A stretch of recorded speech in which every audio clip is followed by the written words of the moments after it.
identidade da igreja não pode estar ligada a um edifício. É muito mais precioso que isso.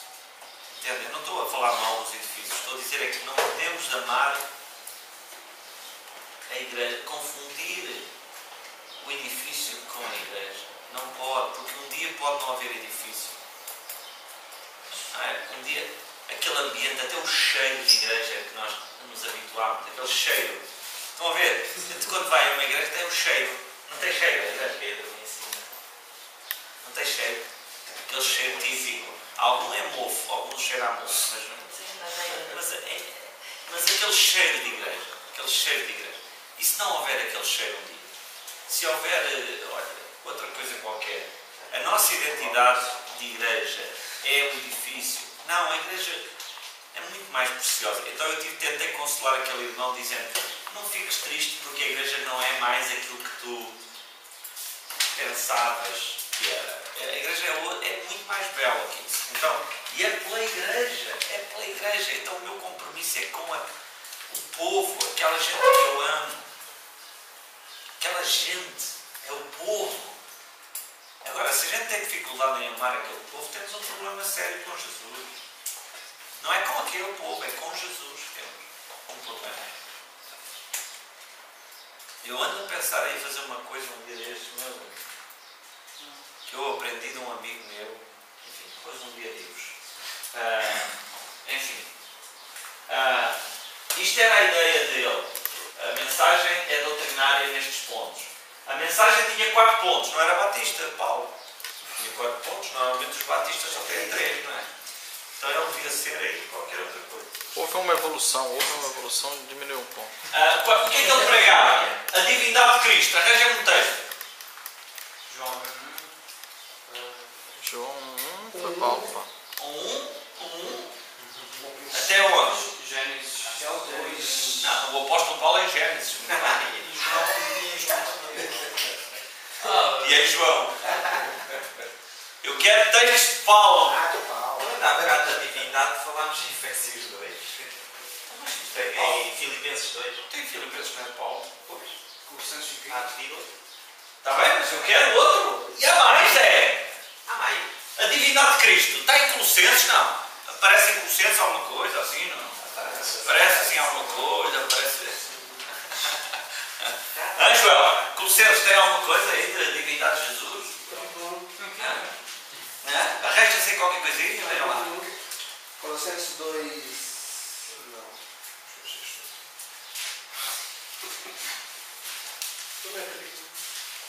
Arranja-se alguma coisa para a divindade de Cristo em. Colossenses 2:10, 11. O que é que diz lá?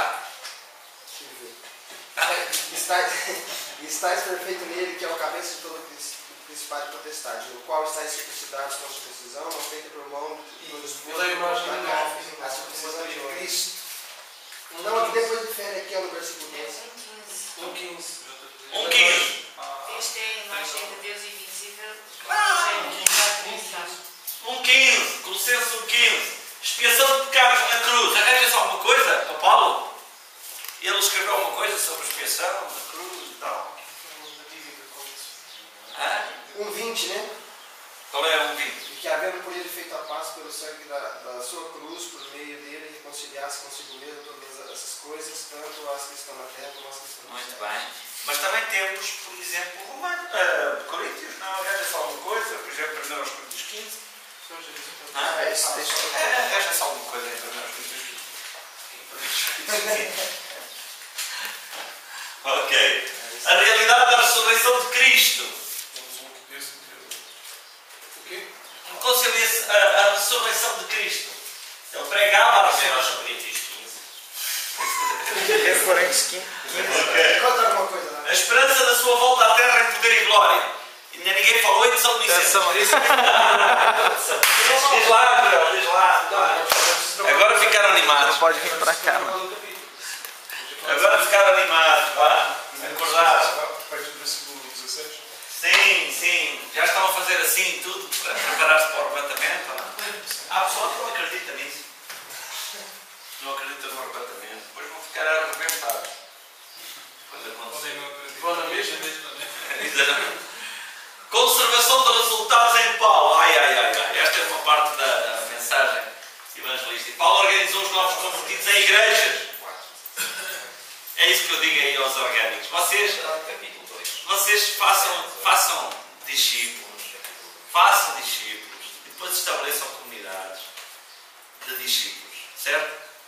Redes, networks. Façam isso.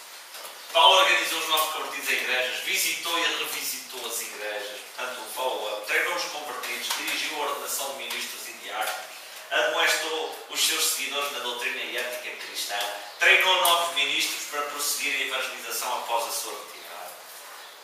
Gente, há coisa melhor. Misael, tu não penses na vida em fazer outra coisa do que isto. Não há nada melhor. Não há nada melhor. Agora deixou o legado. Mas há alguma coisa melhor que isto?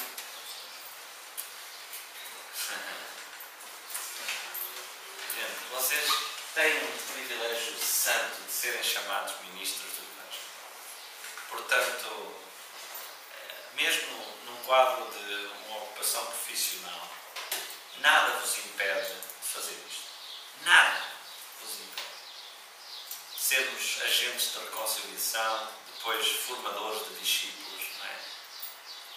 Isso é das tais coisas que não há nada que pague. Eu dou tantas graças a Deus. Sabem, eu vou aos Açores uma vez por mês e agora, como não tenho responsabilidades pastorais, eu chego ali e eu gasto-me completamente. É de manhã à noite. A ouvir pessoas, a aconselhar pessoas, a formar equipa, a resolver conflitos. Aquela coisa, não é? Trabalho pastoral. Uma benção. Não há nada que chegue a esse trabalho. E não é preciso ser ordenado no Ministério Pastoral para fazer isso. Nós podemos fazer. Aquilo que o Brad e a Mirella estão a fazer, não precisavam de uma certificação profissional para fazer. Ou uma certificação académica. Entendem? É uma coisa extraordinária. O apóstolo Paulo vivia esta paixão. Ok, vamos para o segundo período, o período da evangelização do mundo mediterrâneo. Nós vamos ter uma alteração ainda curricular para que a cadeira de História do Cristianismo aconteça mesmo no nosso currículo. Não estava previsto inicialmente, mas vai acontecer. E vocês vão tratar estes assuntos com detalhe, espero eu, no próximo ano. O período da evangelização do mundo mediterrâneo e os demais vão ser explicados com mais detalhe. Perseguições severas nesta altura, Jesus tinha perdido perseguições aos seus discípulos e aconteceram. Das várias perseguições aos cristãos que saltam as infligidas pelos governadores romanos, estamos a falar daquela época que, enfim, é caracterizada por aquelas figurinhas, tem nome de cão, sabem? O Nero é um bom nome para pôr um cão, não é? Não, estou a falar do Rottweiler. Não faria isso um cão. Nero era um pervertido sexual, casou com um rapaz de 14 anos numa cerimónia pública. 3 anos depois casa com um oficial, incendiou Roma e deleitou-se em contemplar as chamas, acusou os cristãos desse fogo, desencadeou a perseguição. Vespasiano odiava os judeus, o seu filho foi enviado para a Judeia e destruiu Jerusalém, após ter cercado a cidade. Isto estava tudo previsto, obviamente, não é? Vespasiano, que é nome bonito também para pôr um passarinho, não é? Domiciano lançou uma larga perseguição, muitas pessoas morrem. João escreve o Apocalipse justamente na época, não é? Décio, em 250, promulga o primeiro édito para a supressão universal do cristianismo. Está resolvido. Faz lembrar o Voltaire que disse que em 100 anos a Bíblia desapareceria. Souberam dessa? O Voltaire disse que a Bíblia desapareceria em 100 anos. 100 anos depois, a Sociedade Bíblica Francesa era nessa casa onde ele disse isso. Esta é uma história daquelas que eu acho da piada. decretado. Acabou o cristianismo. Aumentam as taxas, a imoralidade e o desejo dos pagãos de restaurarem a sua religião. Dioclésio. Clécio já é tramado, dois Clécio. Não, Dioclésio é o Clécio de Dio. Não é? Mas este não era de Dio. Perseguições muito severas. Os resultados destas perseguições não foram apenas traduzidos num aumento do número de mártires, mas também numa maior consagração dos sobreviventes. De tal maneira que ainda hoje há uma teoria de que se houvesse uma perseguiçãozinha nisto fazia muito bem à Igreja de Cristo. Não é? Nós não podemos dizer isso. Nem medimos as palavras. Nem medimos as palavras. De facto, houve uma purificação moral dos convertidos e autênticos discípulos, um testemunho poderoso e um surgimento, um surto de grupos evangelísticos. Quais foram os grupos que surgiram? E aqui é curioso. Os montanistas. Já ouviram falar de Montano?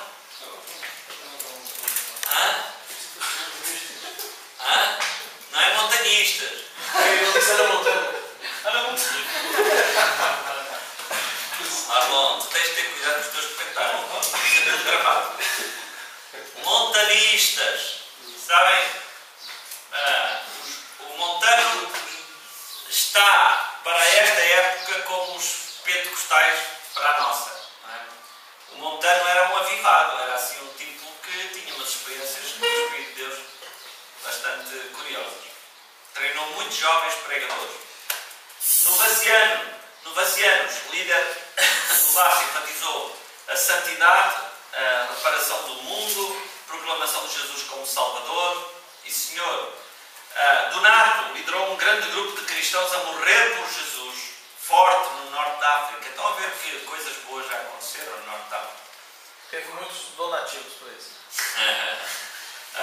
Os efeitos das perseguições e da evangelização durante este período foram de tal modo que pelo ano 300 cerca de 15% da população do Império Romano era cristã. Okay? Depois vem lá o nosso amigo famoso Constantino. O imperador Constantino foi o pai deste método, trazer pessoas para o seio da Igreja por decreto governamental. Ele desejou o que os batistas nunca desejaram. Nunca faz bem à Igreja o casamento com o Estado. O Estado, como dizia o Martin Luther King, é para ser avaliado pela Igreja, e a Igreja é a consciência crítica do Estado. Sempre foi. E a vergonha do cristianismo, em algumas das suas épocas mais negras, foi justamente perder essa dimensão profética e não ser consciência crítica do Estado. A Igreja nunca sai beneficiada com esse tipo de casamento.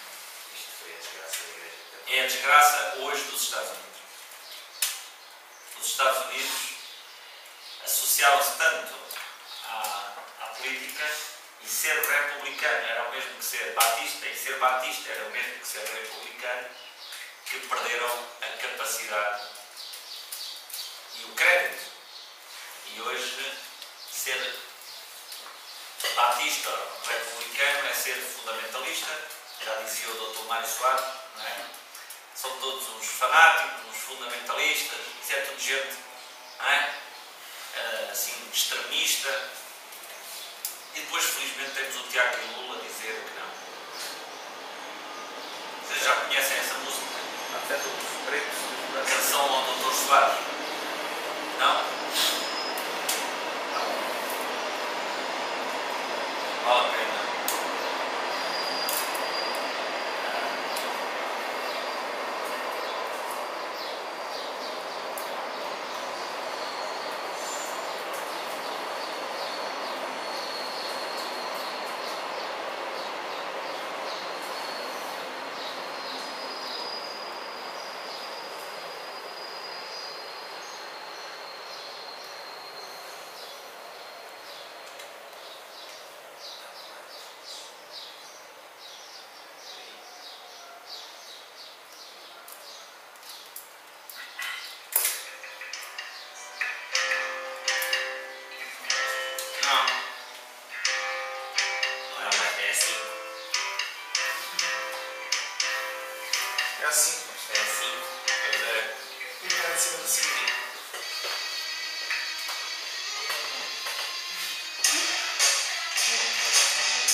obrigado, Ricardo.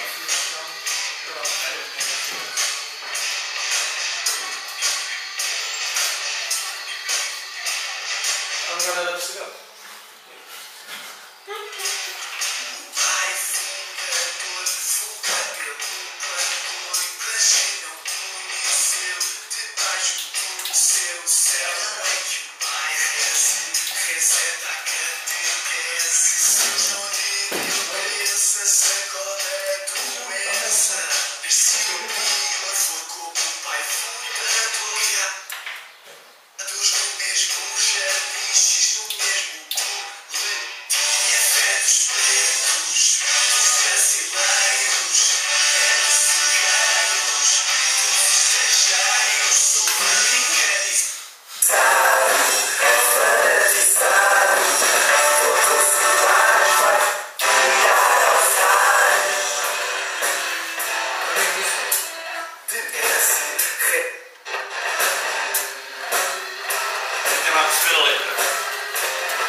Religiões que não são religiões. Bom,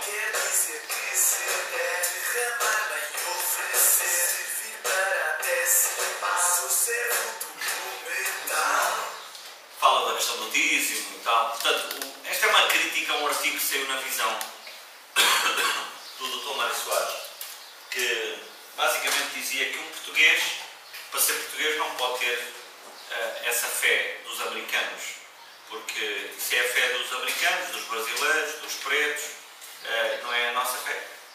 E, portanto, isso é tudo gente fanática, fundamentalista, são americanizados, fanáticos, e então o Tiago escreveu esta música que é um sucesso, uma crítica. É um sucesso, é exagero. Não, mas isto tem sido já divulgado na Antena 3, muitas vezes, esta música passa muitas vezes aí na Antena 3. Eu só não sabia que a reforma tinha acontecido na América. Não sei que tinha sido nada não. Agora,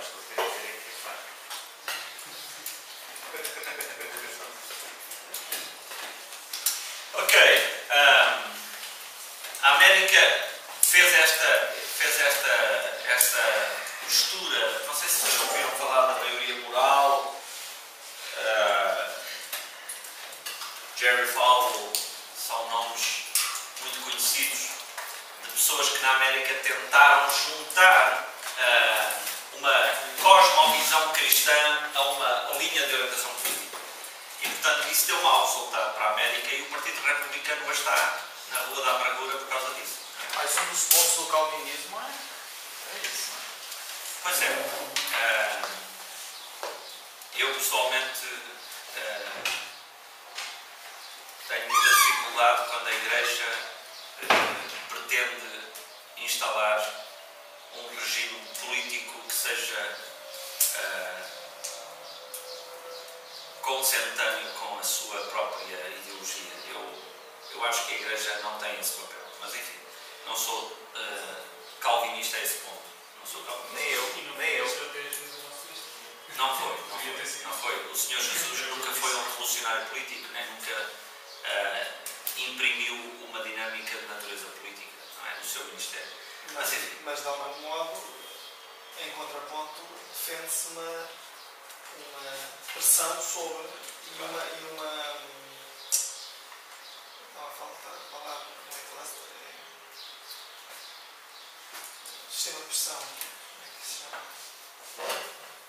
Lobby. Sim. Nós tentamos ter lobby. E procuramos ter pessoas lá. Professor, mas de certa forma... É um antagonismo. Nós vivemos entre estas duas coisas. Por um lado, sabemos que o nosso papel não é. Por outro lado, queremos estar. Mas temos o exemplo de Paulo, que ele combatia pessoas que já lá estavam. E não as tentavam por lá. Também é interessante. Sim. Elas convertiam-se, mas já eram governadores.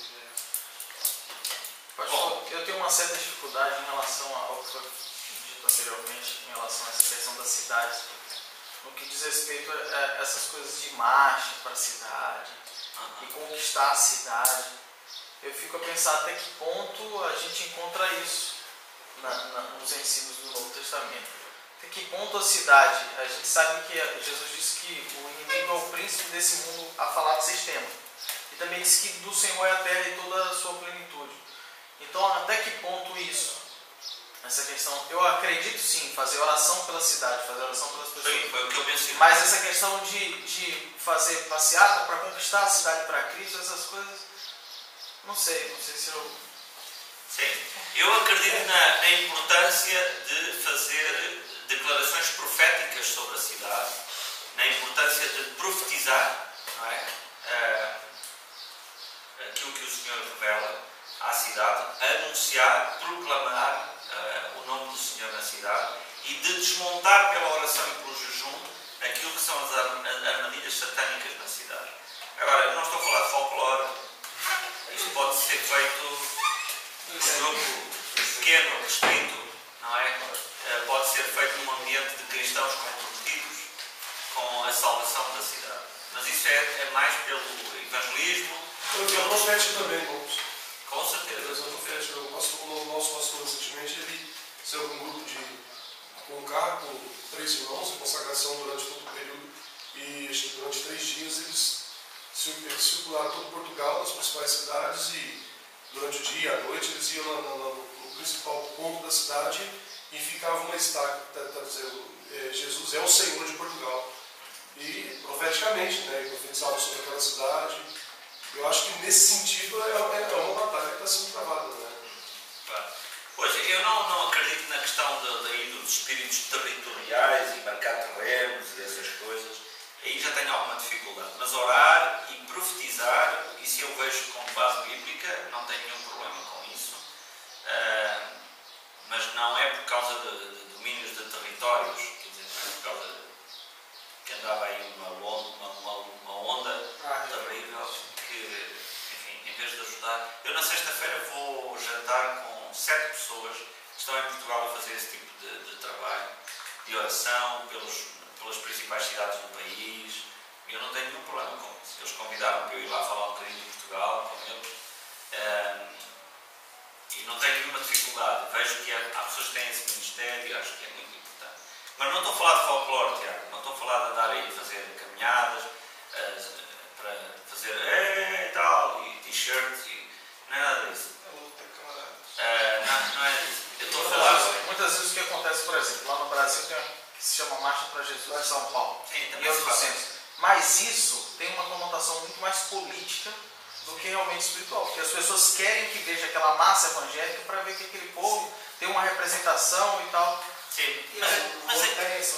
Sim, mas o valor dado aqui não é esse. Quer dizer, aqui nós somos tão poucos que não temos essa ambição. Não é? Não temos essa ambição. Será que não? Mas não creio. Não creio. Eu acho, professor, que olhando de uma maneira muito frontal, quem viveu, quem foi evangélico há 40 anos no Brasil sabe o que era o Brasil. Então, existe hoje irmãs e irmãos no joelho que são como de cabelo mesmo. Exatamente. Pagaram um preço muito alto, né? E eu acho válido, eu acho que é um trabalho válido para dizer, olha, a igreja está aqui, nós estamos aqui. É claro que, de certa forma, está sendo banalizado, mas eu acho muito válido. Sim, a motivação aqui da Aliança Evangélica a fazer a marcha por Jesus é a oração. É a oração. Está sempre associada ao Dia Global da Oração. Não tem nenhuma outra intenção. Não é para apresentar o número número de evangélicos, porque às vezes as marchas não têm muita gente, portanto não é assim, não é o espetáculo de uma multidão que faz essa diferença, mas é mais levar o povo a uma concentração para orar pela cidade. Isso eu estou perfeitamente, estou lá, batido, não é? Orar pela cidade. E no dia 18 vamos ter o Dia Global de Oração, que este ano vai ser basicamente a unidade do corpo de Cristo, salvação dos perdidos por causa do projeto Minha Esperança e autoridades governamentais. São 3 tópicos. Vamos começar o dia a orar. Aqui vai ser? Em Lisboa. Em Lisboa. O passado foi aqui em Luz, né? Sim, já não vai ser aqui. Vai ser na Igreja Neves Ferreira da Assembleia de Deus. E a ideia é juntar 800 pessoas lá só para orar. Não há bandas, não há bandidos, não há nada. Então não vou. Bom, vamos lá em frente. Constantino, é numa batalha perto de Roma que ele afirmou ter visto uma cruz brilhante com a inscrição In or signo vinces, ou por este sinal conquistarás. Ele ganhou a batalha e tornou o cristianismo a religião oficial do Império. Então Constantino assume-se o Pontifex Maximus da Igreja Cristã. Portanto, e aqui há um casamento entre o poder político e o poder religioso. É italiano ali? É latim. Ordenou batismos em massa. Isto é assim um bocado estranho, não é?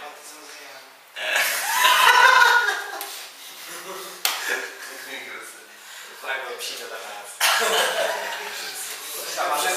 Na Igreja Universal. A massa secada. E forçou as pessoas a serem batizadas. Em 324 prometeu aos novos convertidos ao cristianismo 24 peças de ouro. Isto agora havia de ser bonito, havia de tanto querer. Ele próprio só foi batizado 3 dias antes de morrer. Vejam bem, o camarada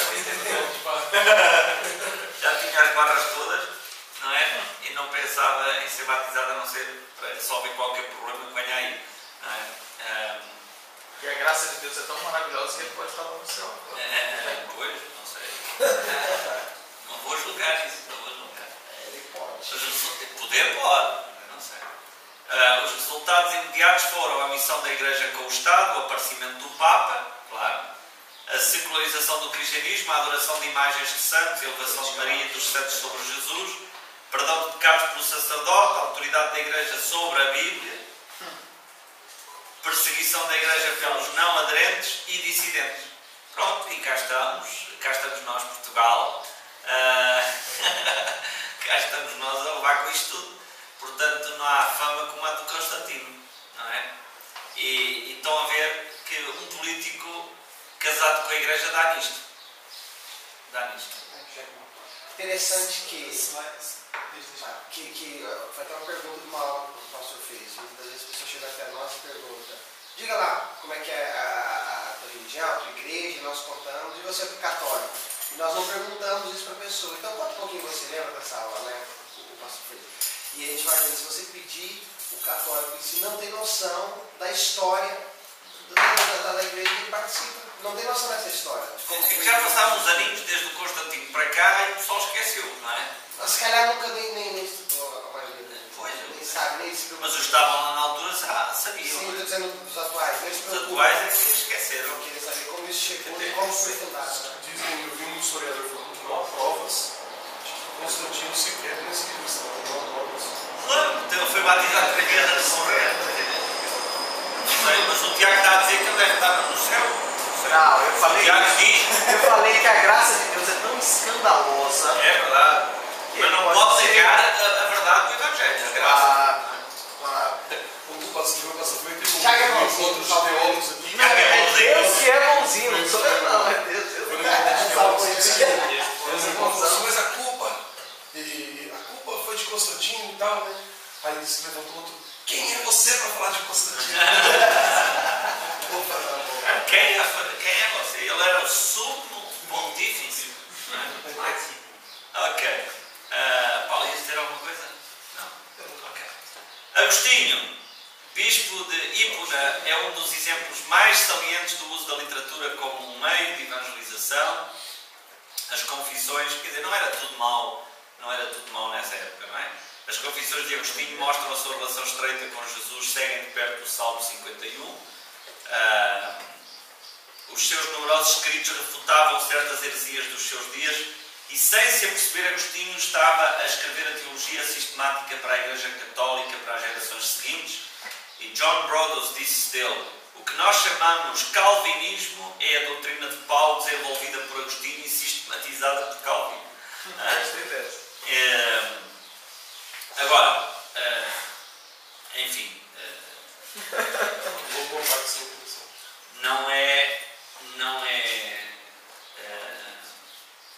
não é que tudo o que Calvino ou que Agostinho tenha dito seja para validar, mas não há dúvida, a contribuição dele nesta fase foi absolutamente essencial.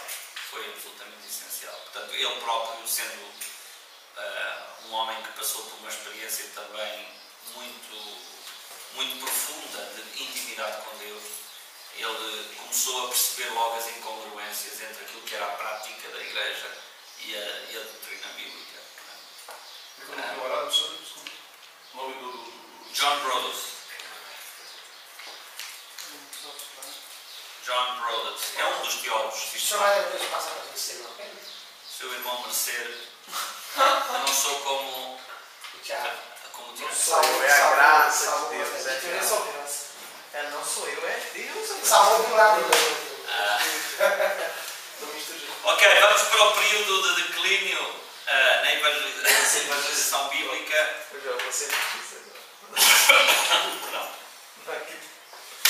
Chamado o período das trevas, que não teve só trevas, mas é o período mais negro na evangelização do mundo. A conversão torna-se num exercício de massas com Constantino. Lembram-se quem estudou David Bosch, de diferentes paradigmas, a criação de super universal católica, não é? Igreja, conversão tornou-se um ato de conveniência e obrigação em vez de uma relação com o Salvador e uma mudança de vida. Até aqui nada de novo. Mas houve pontos de reforma isolados, mas claro, e há sempre movimentos, digamos, de contracultura, não é? Durante todo este tempo. E a história do cristianismo em detalhes explica isto. Quer dizer, isto não é assim tudo linear, não é só trevas, depois luz. Não. Houve sempre combates, não é? Houve sempre resistentes às heresias durante o período. Foi aqui muitos se isolaram, não é? Muitos se isolaram. Neste período aconteceu a evangelização da Escandinávia, não foi? Sim, vamos chegar lá. Também teve a cisma, que se diz cisma. O cisma. Sim. Já vamos lá.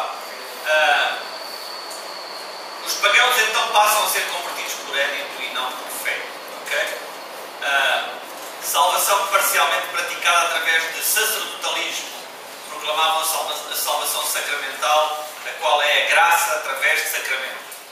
É a graça, mas é através dos sacramentos. Eu administro os sacramentos e tenho para já logo a autoridade sobre ti.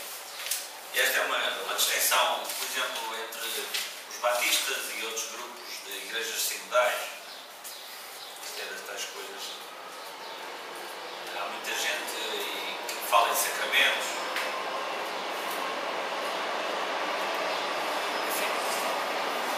Começaram a prática do sacerdotalismo, que conferia ao sacerdote o poder e o constituía como intermediário entre Deus e o homem.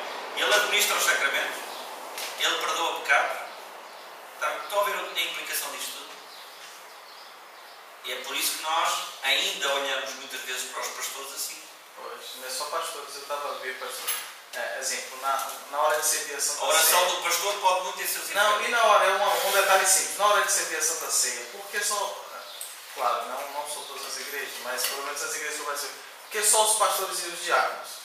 Né? Porque se o sacerdócio é universal? Porque muitas vezes é só os homens, não pode uma mulher. A gente critica muitos católicos, mas a gente faz isso na nossa estrutura. Quem tem que ter gravata e terno? Mudou-se as roupas sacerdotais. Não, é sério. Das mulheres a celebrar a ceia, ainda é como a outra. Agora a gravata não consegue a gravata. Na minha igreja é colarinho. Então... A tua igreja é pior ainda, não é? problema é que eu fui lá à igreja do Tiago e o pastor no fim do culto foi almoçar comigo e fez-me uma pergunta. Pastor, diga lá, do ponto de vista da sua cultura portuguesa, o que é que achou da liturgia da nossa igreja? E eu digo, João, não queres saber? Tu não queres saber, João? Tu não queres saber? Não, quero. E eu disse, foi difícil para ele ouvir. Foi difícil para ele ouvir. Agora compartilha, por favor. O pastor não está aqui. Estou representando. Ainda bem que quando o senhor foi mas eu não perguntei. Eu vou perguntar aí. Mas é uma pergunta honesta. É só um pastor com coragem que quer realmente mudar é que faz. Vejam bem.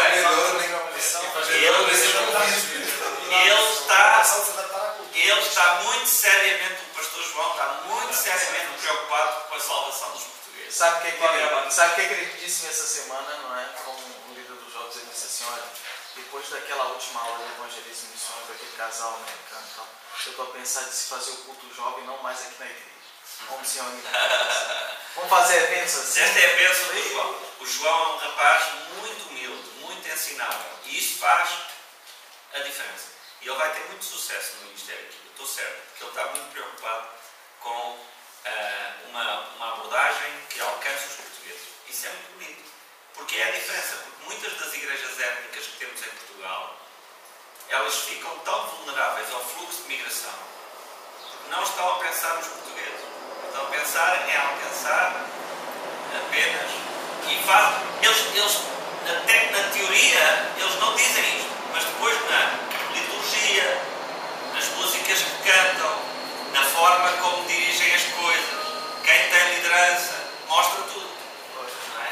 Isso é que é o problema. E há exemplos que eu até já dei ao pastor João de igrejas que fizeram essa transição de uma maneira muito saudável. E são igrejas muito bem integradas no país hoje. Não é? E há exemplos muito bons. Por exemplo, duas igrejas que vêm à minha mente. Comunidade Cristã A Colheita. Era uma igreja eminentemente étnica. Hoje está a ficar completamente portuguesa. Já cheira a Portugal. Outra igreja, Missão Cristã Internacional, do pastor Sidson. É uma igreja que está a ficar cada vez mais portuguesa. Não vão lá e veem uma letra com brasileirinhos. Não veem uma. Mas isso eu já falei lá no pouco. O líder do louvor é português. Ele não tem mais ninguém, pode não ter mais ninguém, mas o líder do louvor é sempre português. Nunca brasileiro. Nossa sede de Alberta, quando veio a transição, começou. Outra coisa, já falei para o pastor duas coisas. Uma é mudar as letras todas. Já pedi até para o André Mota. E a segunda coisa é a abertura do culto. Se fosse um irmão português fizesse a abertura, lesse um salmo. Já mudava tudo. Já mudava muito. Ok, mas isso não é a nossa aula aqui. Vocês desviam logo aí o assunto. Sacerdotalismo, a questão que estávamos a tratar, não é? Portanto, aprendamos com a história. Isto não é exatamente o padrão que temos na Escritura. O pastor não ocupa o lugar do sacerdote no Velho Testamento. O pastor não é essa pessoa. E nós temos que ter muito cuidado como pastores para não alimentar esse tipo de situações. Isso é um erro da história que não podemos repetir. Okay? Eu não estou a desfazer o papel nem a importância do ministério pastoral quando digo isto. Eu estou a honrar o pastor. Porque pastor, biblicamente falando, não é nada relacionado com aquilo que seria a imagem de um sacerdote. Entendem? Ele proclama a palavra, ele tem ministério, obviamente profético, mas ele não é o sacerdote. Ok? Ele não é o sacerdote. E portanto nós temos que ter cuidado com isto. A igreja estabelecida nesta fase fez grandes ganhos territoriais. As pessoas deram grandes propriedades à igreja, muitos foram encorajados a isso para a salvação das suas almas como um meio de comprar a graça de Deus. Estão a ver? Alguns poucos que enfatizaram o cristianismo espiritual e que se aproximaram de uma evangelização bíblica. Lá estão os contra-ciclo, não é? Remanescente, não é? Pierre Carnac, missionário na Escócia, onde estabeleceu muitas igrejas, evangelizou os Hébridas, onde houve grandes avivamentos. Eu tenho andado a ler aí umas coisas sobre o testemunho de alguns destes missionários franceses, escoceses, nas ilhas do Pacífico, enfim, eles foram objeto de tanta perseguição, e eles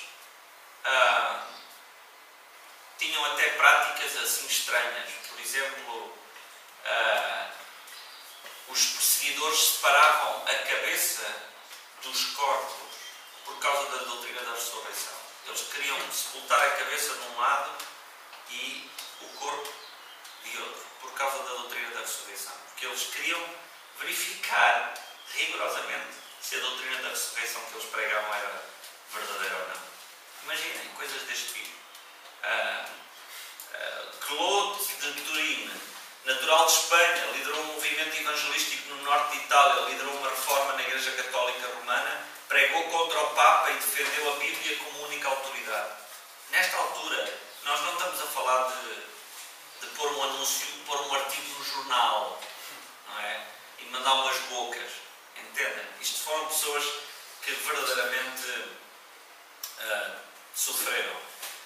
Bernard de Clairvaux, em 1115, tornou-se abade da casa de Cister em Clairvaux. Era um místico, promoveu um avivamento de adoração a Jesus, escreveu hinos. O Papa nomeou-o para liderar a Segunda Cruzada. Ok? Francisco de Assis, o seu nome real era Giovanni, quando jovem era um playboy, renunciou às possessões materiais, deu a sua vida a Jesus, viveu em autossacrifício, atraiu muitos jovens a segui-lo, pregou arrependimento e confissão de pecados, estabeleceu a ordem dos franciscanos com a bênção do Papa, cantavam e pregavam em todo o lado, mas nunca estabeleceu igrejas para treinar os convertidos. O Papa veio a assumir a liderança da ordem e a paixão pela evangelização esmoreceu. Às vezes a igreja institucionaliza missões e depois olha. John Tauler converteu-se em 1350, foi o grande pregador em Estrasburgo, espalhou o misticismo evangélico. Misticismo é a crença de que o homem pode unir-se com Deus através de uma entrega passiva, total, à influência de Deus. Isto, enfim. Os místicos escondiam-se do mundo para obter esta união espiritual com o divino. Foi um dos mais famosos e influentes evangelistas dos tempos medievais. Os convertidos pelo seu ministério não eram organizados em igrejas, mas formavam círculos de oração procurando sempre a união com Deus. E isto ainda está presente um bocadinho na cultura evangélica, não é? Este misticismo está por aí em grande força hoje. Savonarola pregou em Florença, Itália, durante 10 anos. A cidade foi abalada, um avivamento veio, a cidade estava nas ruas, o que levou muita gente a reclamar junto do Papa, que lhe ordenou que parasse. Ele obedeceu temporariamente até que voltou a pregar. E o Papa excomungou. Ele foi enforcado e o seu corpo queimado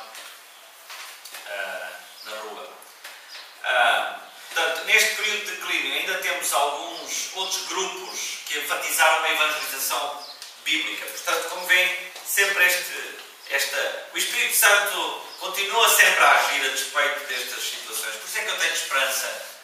Eu estava a escrever um artigo e vou partilhá-lo hoje à tarde com o Conselho Diretivo. Vocês têm noção que depois de períodos longos de silêncio, como é que esse silêncio é interrompido? Na história que temos. É porque há dois períodos de 400 anos na Bíblia. Sabem quais são? Entre o Velho e o Novo Testamento. E tem a Bíblia